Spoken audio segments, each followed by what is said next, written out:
अंडों की बहुत सारी रेसिपी आपने ट्राई की होगी, बहुत सारी रेसिपी बनाई होगी, लेकिन इतना मज़ेदार, इतना डिलीशियस ब्रेकफास्ट आपने नहीं बनाया होगा। इतना मज़ेदार नाश्ता जो सिर्फ़ अंडे और एक आलू से तैयार हो जाएगा। और ये इतना स्पेशल है, किसी स्पेशल ओकेजन पे आप बना सकते हैं इसको। ईद के स्पेशल ओकेजन पे ईद के दिन भी बना सकते हैं। तो जल्दी से चलते हैं रेसिपी की तरफ। मैंने ले लिया यहाँ पर एक पैन, उसमें डाल दिया है मैंने 4 टेबलस्पून ऑयल। और इसमें मैं ऐड कर दूँगी, पहले तो हमने लहसुन को कूट के रखा था उसको ऐड करेंगे। और लहसुन को इतनी देर तक आपने पकाना है कि लहसुन जो है अच्छी तरह से ब्राउन हो जाए। जब लहसुन ब्राउन हो जाएगी तो इसमें ऐड कर देंगे हम प्याज। एक मीडियम साइज़ की प्याज है जिसको मैंने बारीक चॉप कर लिया था, वो इसमें ऐड कर लेंगे। लहसुन को ब्राउन इसलिए किया है कि लहसुन का एक खूबसूरत सा फ्लेवर जो है वो प्याज के साथ ऐड हो जाएगा। ठीक है, जलाना नहीं है, सिर्फ ब्राउन करना है, गोल्डन। जब प्याज सौते हो जाएगी तो हम इसमें ऐड कर देंगे एक बिग साइज़ टमाटर। उसको बिल्कुल बारीक चॉप कर लिया है हमने, वो इसमें ऐड कर दिया है। टमाटर को भी हमने इतनी देर तक भूनना है कि टमाटर जो है बिल्कुल सॉफ्ट हो जाए और प्याज के साथ मिक्स हो जाए। तो जनाब, जब तक ये टमाटर हमारी सौते हो रही है, आप जल्दी से चैनल को सब्सक्राइब कर दें और लाइक कर दें। तो यहाँ पर देखिए, अब टमाटर को सौते हुए तकरीबन 1 से 2 मिनट गुजर चुके हैं। और अब जो टमाटर है वो उसके साथ प्याज के साथ मिक्स हो गई है। अब इस स्टेज पे हम इसमें आलू ऐड कर देंगे, जो कि मैंने स्ट्रिप्स में काट के रखी थी, वो इसमें हमने डाल दी है। और आलू को धो के अच्छे से उसका स्टार्च निकाल लेना है, इसके बाद ऐड करना है। क्योंकि आलू में स्टार्च होता है और आलू के पानी को बिल्कुल फिसाया ना किया करें, उसको किसी पौधे में डाल दें तो बहुत फ़ायदेमंद होता है वो पौधे के लिए। ये एक छोटी सी टिप्स थी आप सबके लिए। और ये यहाँ पर अब इसको मैंने आलू को प्याज और टमाटर के साथ अच्छे से मिक्स कर दिया है। कुछ ड्राई मसाले हैं जिसमें धनिया है, चिली फ्लेक्स है, हल्दी है और मिर्चें हैं, कश्मीरी लाल मिर्च है और नमक है। सारी चीज़ें मेंशन होगी आपको डिस्क्रिप्शन में। ये सब चीज़ों को मैंने डाल दिया है इसमें और मिक्स कर दिया है। और इसको इतने अच्छे से मिक्स करना है कि ये जो है मसाला ये सब में अच्छी तरह से लग जाए।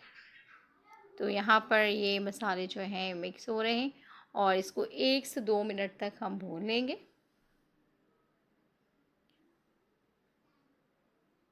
और मुझे कमेंट ज़रूर किया कीजिए कि मेरी रेसिपी कैसी लगी है आपको। अगर अच्छी लगी है तो भी आप मुझे कमेंट करके बता सकते हैं। कोई कमी रह गई है तो वो भी बता सकते हैं। तो जनाब, ये अब जो है ये अच्छे से जो है आलू, प्याज और टमाटर मिक्स हो चुके हैं। खूबसूरत सा कलर आ गया है इसमें, ये आप देख सकते हैं। और मैंने इसको काफ़ी देर भूना है, तकरीबन 5 से 6 मिनट। अब इसके बाद थोड़ा सा पानी ऐड करेंगे, हाफ़ कप से भी कम, क्वार्टर कप पानी मैंने इसमें डाल दिया है क्योंकि ये इसके लिए। बस ये इसको हम मिक्स कर देंगे अब और साइड पे 5 मिनट के लिए छोड़ देंगे। जब इसका पानी खुश्क हो जाएगा, अब ये देखें इस कंडीशन में आ चुका है, तो हम इसमें ऐड कर देंगे चिकन, जो कि मैंने हाफ़ कप बॉईल करके शैडड कर लिया था, उसको ऐड कर देंगे इसमें। ये इसकी रेसिपी को और ज़्यादा जो है शानदार बना देगा क्योंकि इसमें चिकन भी शामिल हो गई है। तो अब ये मज़ीद और जायकेदार बन गई है। तो जनाब, इतना अब हमें काफ़ी टाइम हो गया है इसको भूनते हुए, अब बिल्कुल रेडी है। अब इसमें हम फाइनली ऐड करने जा रहे हैं क्या, इस रेसिपी की सबसे इम्पॉर्टेंट इंग्रेडिएंट्स जनाब। अब इसमें हम ऐड करेंगे एग। एग को मैंने पहले एक बाउल में निकाल लिया था, तो इसी तरह से एक मैंने डाला, फिर मैंने इसी तरह एक और भी डाला है और इसके साथ एक और एग जो है वो भी इसमें जाएगा। और एग के जो शेल होते हैं उसको बिल्कुल भी भीगा ना करें आप, उसको बारीक पीस के पौधे में डाल दिया करें। वो पौधों की जो पत्ते पीले हो जाते हैं वो इसके लिए बहुत फ़ायदेमंद होता है। तो मेरी टिप्स याद रखिएगा। तो जनाब, ये मैंने इसमें 3 अंडे शामिल कर दिए हैं और अब इसमें हमने कुछ भी नहीं करना, कोई चम्मच नहीं लगाना, कुछ भी नहीं करना है। इसको ऐसे ही तकरीबन 5 से 6 मिनट के लिए छोड़ देंगे इंतहाई स्लो यानी कि दम वाली आंच पर। ठीक है, इसमें हरी मिर्ची मैंने काट के रखी थी, वो इसमें मैं डाल रही हूँ। अब इसके बाद जब हरी मिर्ची डाल देंगे तो हमने अब क्या करना है, अब इसमें हमने थोड़ा सा हरा धनिया जो है वो भी ऐड करना है। लेकिन उससे पहले हम इसमें ऐड करने जा रहे हैं, ये क्या है, ये है वाइट सॉस। ये जो मैंने बना कर रखे थे ये वो है वाइट सॉस से इसकी जो है रेसिपी जो हमारी है बहुत शानदार हो जाएगी। तो ज़रूर ऐड कीजिएगा वाइट सॉस। अगर आपके पास अवेलेबल ना हो तो मेरे चैनल पे इसकी रेसिपी मौजूद है, तो आप देख सकते हैं। अब ये देखें माशाल्लाह। अब इसी तरह से तकरीबन 2 से 3 मिनट तक आप इसको दम वाली आंच पे पकाएं। और ये इसकी फाइनल लुक देख सकते हैं आप। अब मैंने इसको ढक दिया था तकरीबन 2 से 3 मिनट के लिए।